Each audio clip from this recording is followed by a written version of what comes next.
کہہ رہے ہیں اللہ سے زیادہ کون سچ بولے گا؟ تو کچھ سچ اللہ نے بولے ہیں جو ہمیں کڑوے لگتے ہیں.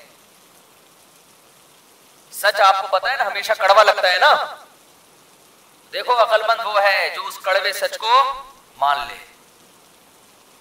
کچھ سچ اللہ نے کہے ہیں وہ ہمیں کڑوے لگتے ہیں. آج اگر نہیں مانا ہم نے اس سچ کو, کل ہماری زندگی برباد ہونے والی. وہ سچ کیا ہے؟ اللہ نے ہمیں بتایا یا ایھا الناس ان کنتم فی ریب من البعث, اے لوگو مرنے کے بعد ختم نہیں ہو جاتے, مٹی ہو کے جسم ضائع ہوتا ہے, روح ختم نہیں ہوتی. وَأَنَّ اللَّهَ يَبْعَثُ مَنْ فِي الْقُبُورِ, وہ تمہیں دوبارہ انسان بنا کے زندہ کرے گا. یہ ایک سچ ہے جو کس نے کہا ہے؟ اللہ نے کہا ہے. تمہیں یقین نہیں آتا کیسے زندہ کرے گا؟ تم کہتے ہو مر کے مٹی ہو کے ختم ہو جاتے ہیں, زندہ کہاں سے ہوں گے؟ فَإِنَّا خَلَقْنَاكُم مِّن تُرَابٍ, تمہیں ہماری قدرت پہ یقین نہیں آتا. دیکھو پہلی مرتبہ مٹی سے بنایا, ثُمَّ مِن نُطْفَةٍ, پھر اس مٹی کو منی کا قطرہ بنا دیا ہم نے جو ماں کے رحم میں جاتا ہے, عورت کے رحم میں جاتا ہے. پھر وہاں سے کیا ہوتا ہے؟ وہ منی کا قطرہ خون کے لوتھڑے میں تبدیل ہوتا ہے. جو خدا مٹی سے منی بنا سکتا ہے, منی سے خون بنا سکتا ہے, ثم من مضغہ, پھر اس سے گوشت کا لوتھڑا بناتا ہے, اور پھر کیا اس سے ہڈیاں بناتا ہے, فکسونا العظام اللحما, ان ہڈیوں پہ پھر گوشت چڑھاتا ہے, ثم انشأناہ خلقا آخر, پھر خوبصورت بچہ بنا کے ماں کے پیٹ میں آنکھ, ناک, کان, دل, دماغ, جگر, گردے, پھیپھڑے, کلیجی, ناخن, یہ ساری کی ساری چیزیں ماں کے پیٹ میں. کوئی ڈینٹنگ پینٹنگ والا مزدور نہیں بیٹھا ہوا. ایک گاڑی کمپنی میں تیار ہوتی ہے, سینکڑوں ملازم, کوئی ٹائر لگا رہا ہے, کوئی اس کے اسکرو ٹائٹ کر رہا ہے, کوئی اسٹیئرنگ بنا رہا ہے, لیکن ماں کے پیٹ میں گاڑی سے زیادہ پیچیدہ مشین تیار ہو رہی ہے جس کو انسان کہتے ہیں. ایسا انسان ماں کے پیٹ میں تیار ہو رہا ہے اور کوئی مزدور ماں کے پیٹ میں بیٹھا ہوا کام نہیں کر رہا. فی ظلمات ثلاث, تین اندھیروں کے اندر, رحم کی جھلی, پھر پیٹ کا اندھیرا, پھر ماں کی کھال کا اندھیرا. ان تین اندھیروں کے اندر انسان کی کنسٹرکشن کا کام ہو رہا ہوتا ہے. کوئی ٹھیکیدار ماں کے پیٹ میں بیٹھا ہوا نظر نہیں آئے گا. ثم انشأناہ خلقا آخر, پھر ہم تمہیں ماں کے پیٹ سے باہر نکالتے ہیں اور ایک نئی تخلیق میں تمہیں جنم دیتے ہیں. ماں کی چھاتیوں میں چشمے جاری کر دیتے ہیں, پھر آسمان سے تمہاری روزی کے لیے بارشیں برساتے ہیں. حتی اذا بلغ اشدہ, یہاں تک کہ جوانی کی دہلیز پر تم قدم رکھتے ہو. جو خدا یہ سارے کام ترتیب وار کر سکتا ہے وہ خدا مردے کو قیامت کے دن جان ڈال کے اپنے سامنے کھڑا کر سکتا ہے. یہ ایک سچ ہے جو کس نے کہا ہے؟ اللہ نے. صرف اتنی ہی بات ہوتی تو یہ سچ کڑوا نہ لگتا ہمیں, بلکہ مزیدار ہوتا یہ سچ. یہ تو بڑا اچھا سچ ہے نا کہ ہم مر کے ختم نہیں ہوتے, دوبارہ زندہ ہوں گے, دوبارہ لائف میں انجوائے کریں گے, دوبارہ سٹے لگائیں گے. کیا خیال ہے؟ یہ سچ تو بڑا مزیدار ہے نا. دیکھو کافر کہتا ہے مر گئے تو کہانی ختم. یہ جھوٹ کڑوا ہے. کافر جھوٹ بولتا ہے, مر کے مٹی ہو کے کیا ہو گئے ختم. لیکن یہ جھوٹ بظاہر کڑوا ہے. کڑوا اس لیے کہ یار بس مر گئے تو ختم کہانی. اللہ ایک سچ بول رہا ہے کہ ختم نہیں ہوتے, دوبارہ زندگی ملے گی. یہ سچ ہے, کڑوا نہیں لگ رہا. یہ تو بڑا میٹھا سچ ہے. لیکن اس سچ کے بعد ایک اور سچ اللہ نے کہا ہے, وہ بڑا کڑوا ہے. سمجھ میں آ رہی ہے بات کہ نہیں آ رہی؟ اس کے بعد اللہ نے ایک سچ کہا ہے. وہ سچ کیا ہے؟ لَتُسْأَلُنَّ يَوْمَئِذٍ عَنِ النَّعِيمِ. آج جو نعمتیں تمہیں ملی ہوئی ہیں نا, آج نعمت ہے, نعمت کا حساب بولو. بول ہی نہیں رہے یار. لیاری اسٹیشن بھی وہی نکلا جو انڈا موڑ اسٹیشن. آج نعمتیں ہیں. رات کو گہری نیند سو گے, نعمت ہے یا نہیں؟ صبح نیند سے بیدار ہوگے, نعمت ہے یا نہیں؟ صبح ناشتہ کرو گے, نعمت ہے یا نہیں ہے؟ دوپہر بھوک لگتی ہے, اللہ کھانا کھلاتا ہے, نعمت ہے یا نہیں ہے؟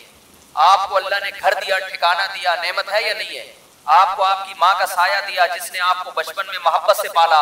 اگر ماں نہ ہوتی کوئی اور عورت اس طرح پال لیتی جیسے ماں پالتی ہے, نعمت ہے یا نہیں ہے؟ آپ کو خدا نے باپ کا سایہ دیا جس نے آپ کی ماں کو شیلٹر دیا, تحفظ دیا کہ عزت کے ساتھ آپ کو پالے, روڈوں پہ لے کے نہ گھومے آپ کو. یہ خدا نے باپ کی شکل میں نعمت دی یا نہیں دی؟ پھر اللہ نے آپ کو دیکھنے والی آنکھیں دی, یہ نعمت ہے یا نہیں ہے؟ سونگنے والی ناک دی, یہ نعمت ہے یا نہیں ہے؟ قل ارأیتم ان اخذ اللہ سمعکم وابصارکم وختم علی قلوبکم من الہ غیر اللہ یاتیکم بہ، بتاؤ اگر اللہ آنکھوں سے دیکھنے میں بینائی سلب کر لے، دیکھنے کی طاقت سلب کر لے، کانوں میں سننے کی طاقت چھین لے اللہ تعالیٰ، اور دلوں پہ مہر لگا دے، سمجھنے کی صلاحیت ختم ہو جائے، تو اللہ کے سوا کون ہے جو ان طاقتوں کو دوبارہ بحال کرے؟ آنکھ دینے والا بھی اللہ، اور آنکھوں کی بینائی باقی بھی کس نے رکھی ہے؟ اللہ نے رکھی۔ سننے کی طاقت دینے والا بھی اللہ، اور سننے کی طاقت باقی کس نے رکھی ہے؟ اللہ نے۔ ناک میں سونگھنے کی طاقت دی بھی اللہ نے۔ کوئی کون سے آلات لگے ہوئے ناک میں نظر آتے ہیں کیا؟ عجیب ہے، دو سوراخ ہیں، کوئی چیز قریب لے کے جاؤ فوراً پتہ چل جائے گا بدبودار ہے خوشبودار ہے، ہاتھ کے قریب لے کر آؤ گے نہیں پتہ چلے گا، پاؤں کے قریب لے کے جاؤ گے نہیں پتہ چلے گا، آنکھ کے قریب لے کے جاؤ گے نہیں پتہ چلے گا، کان کے قریب لے کے جاؤ گے نہیں پتہ چلے گا۔ جیسے ہی ناک کے قریب لے کر آئے ایک دم ناک سگنل دیتی ہے، بھینی بھینی خوشبو آ رہی ہے یا بدبو آ رہی ہے۔ سننے کی طاقت کے لیے یہاں سوراخ رکھ دیے، ناک کے قریب آواز جائے گی نہیں سنائی دے گا، منہ کے قریب آواز جائے گی نہیں سنائی دے گا۔ یہ والے سوراخ آوازوں کی لہروں کو کیچ کر رہے ہیں، یہ والے سوراخ دیکھ رہے ہیں سامنے۔ ناک سے کان سے دیکھ نہیں سکتا، لیکن آنکھوں سے دیکھتا ہے انسان، دماغ سے سوچتا ہے، معدے سے ہضم کرتا ہے، ہاتھوں سے پکڑتا ہے، ٹانگوں سے چلتا ہے۔ ایسے جوڑ لگا دیے اس نے، ایک جوڑ بھی آپ کی انگلی کا دائیں بائیں ہو گیا، آپ نے پکڑنے کی صلاحیت ختم ہو جائے گی۔ ہمارے ایک دوست جاننے والے، ان کی آنکھوں میں پلک جھپکنے کی صلاحیت ختم ہو گئی، پلک نیچے لے کے جاتے تو اوپر نہیں آتی، اوپر لے کے جاتے باندھنا پڑتا ہے ان کو۔ وہ کہتے تھے کہ مجھے کسی نے ان کے بارے میں بتایا، وہ کہتے تھے کوئی کروڑوں روپے مجھ سے لے لے، کروڑوں روپے لے لے، میری آنکھوں میں جو لوگ ہم آنکھوں کے پلکوں کو اوپر نیچے کرتے یہ صلاحیت لوٹا دے، میں ساری جائیداد اپنی دینے کے لیے تیار ہوں۔ ہمیں نہیں پتہ یہ جو ہم آنکھیں کے پلک جھپکتے ہیں نا، یہ آپ بتاؤ تھوڑی دیر کے لیے آپ آنکھ کھلی رکھو اور نیچے نہ لے جا سکو، کس قدر ٹینشن میں انسان آتا ہے کہ نہیں آتا ہے؟ اندھا ہو جائے دیکھنے سے، آنکھیں خشک ہونے لگتی ہیں، اور اگر یہ نیچے لے کے گئے اوپر نہیں ہو رہی اب آپ سے، کس قدر بار بار آنکھوں کو کیا کرنا پڑے گا؟ ہاتھ سے اوپر کرنا پڑے گا۔ ایک یہ پلک کی نعمت جو اللہ نے عطا فرمائی ہے، جس سے آنکھوں کا حسن بھی برقرار، جس سے دیکھنے کی طاقت بھی برقرار، اللہ یہ نعمت اگر آپ سے چھین لے، آپ کروڑوں اربوں روپے بولی لگا کے اپنی اس نعمت کو واپس لانے کی کوشش کرو گے۔ یہ اتنی بڑی نعمت اللہ نے ہمیں عطا فرمائی۔ ایک بزرگ تھے، ان سے کسی نے کہا کہ بادشاہ نے کہا، وقت بادشاہ تھا نافرمان، خدا کا باغی، انسان کے پاس حکومت اور دولت آتی ہے نا تو ظلم اور عیاشی اس کے ساتھ ساتھ آتی ہے۔ غریب آدمی دین پہ زیادہ چلتا ہے بنسبت دولت مند کے۔ تو اس بادشاہ نے کہا ایک بزرگ کو کہ میں آپ کو اپنے ملک کی آدھی سلطنت دینا چاہتا ہوں۔ ان بزرگ نے کہا کہ میری نظر میں تیری پوری سلطنت کی قیمت 2 ٹکے کے برابر، بولو نہیں۔ بادشاہ نے کہا یہ کیسی بات کر رہے ہیں بھائی، 2 ٹکا سمجھتے ہیں؟ بنگلہ دیش کی کرنسی 1 روپیہ 1 ٹکا کہلاتا ہے، سمجھ رہے ہو؟ کتنے ٹکے کا آدمی نہیں، یہ باتیں بڑی بڑی کر رہے ہیں۔ تو ان بادشاہ نے کہا بزرگ سے کہ میں آپ کو اپنے ملک کی آدھی سلطنت، بولو، دینا چاہتا ہوں۔ اس نے کہا کہ 2 ٹکے کی میری نظر میں تیری سلطنت کی ویلیو نہیں۔ بزرگ بادشاہ حیران ہوا، یار کروڑوں اربوں روپے کی مالیت میرا ملک، اور یہ کہہ رہے ہیں 2 ٹکے کی۔ انہوں نے کہا تیری جو پوری سلطنت ہے نا اس کی قیمت ایک پیشاب کے پیالے کے برابر نہیں ہے۔ وہ حیران ہو گیا بادشاہ، یار یہ کس قسم کی باتیں کر رہے ہیں؟ اس نے کہا یہ کیسے ممکن ہے؟ بزرگ نے کہا بادشاہ مجھے یہ بتا، تو اگر پانی پیتا رہے اور وہ پانی تجھے کوئی بیماری ہو جائے، الٹی ہو کے پانی باہر نکل آئے، ہو جاتی ہے نا انسان کو بیماری، ڈائریا ہو گیا، کوئی بیماری، کھانا خوراک اتر نہیں رہی پیٹ، تجھے پیاس لگ رہی ہے لیکن پانی جب حلق سے نیچے اتارتا ہے تو الٹی ہو کے پانی، بولتے کیوں نہیں کیا ہو گیا واپس؟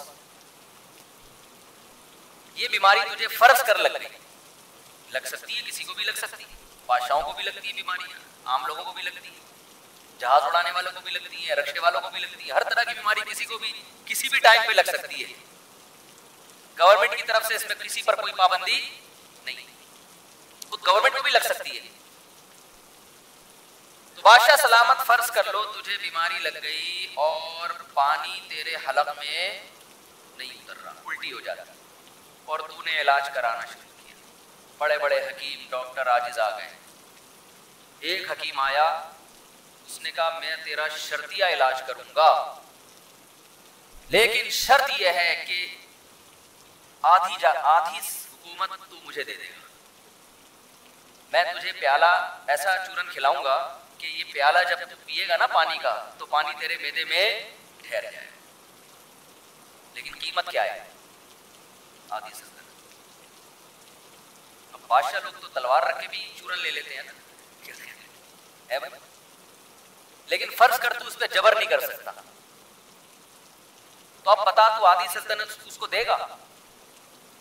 بادشاہ نے کہا یار جب مجبور ہو جاؤں گا تو میں اس سلطنت کا کروں گا کیا کہ پانی میرے حلق میں اتر نہیں رہا, میں تو ویسے ہی مرنا ہے اور تڑپ تڑپ کے مرنا ہے پیاس. جب کوئی راستہ نہیں ہوگا تو مجبوراً میں آدھی سلطنت اس کے حوالے. بولو نا کیا ہو گیا بھائی؟ کر دوں گا. بزرگ نے کہا کہ اچھا بادشاہ چل پیالہ تیرے حلق میں اتر گیا, اب اگلا پروسیس کیا ہے؟ وہ پیشاب بن کے باہر مارکیٹ میں آئے نا, کیا ہر ایک کی مارکیٹ الگ ہوتی ہے نا, پیشاب کی مارکیٹ واش روم ہے.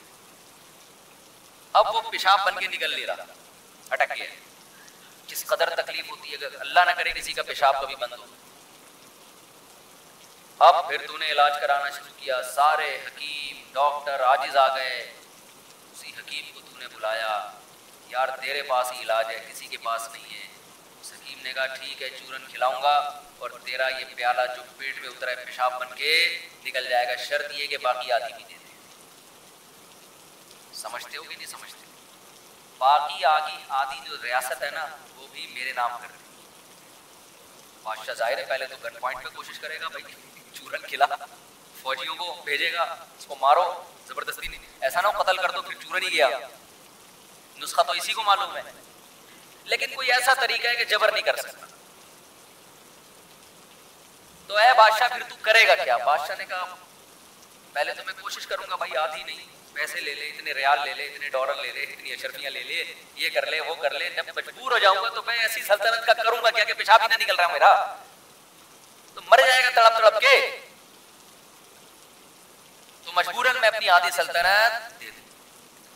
بزرگ نے کہا یہ ہے تیری اس سلطنت کی اوقات. 2 ٹکے سے بھی 2 ٹکے پیشاب کی ویلیو تو 2 ٹکے سے بھی, ہم نے تو پھر بھی 2 ٹکے تھوڑا زیادہ لگا لیے تھے, 2.25 ٹکے بنتے ہیں. اصولی طور پہ دیکھا جائے تو 2.25 بنتے ہیں, ہم نے 2 کیا کر دیے تھے, زیادہ کر دیے تھے.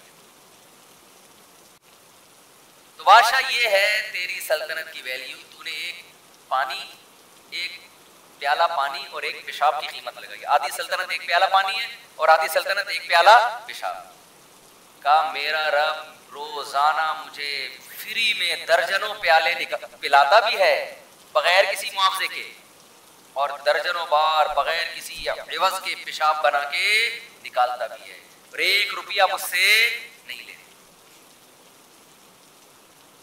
ہاں ایک قیمت اللہ مانگتا ہے جو اس نعمت کے برابر نہیں ہے, لیکن کچھ تو شکر ادا ہو.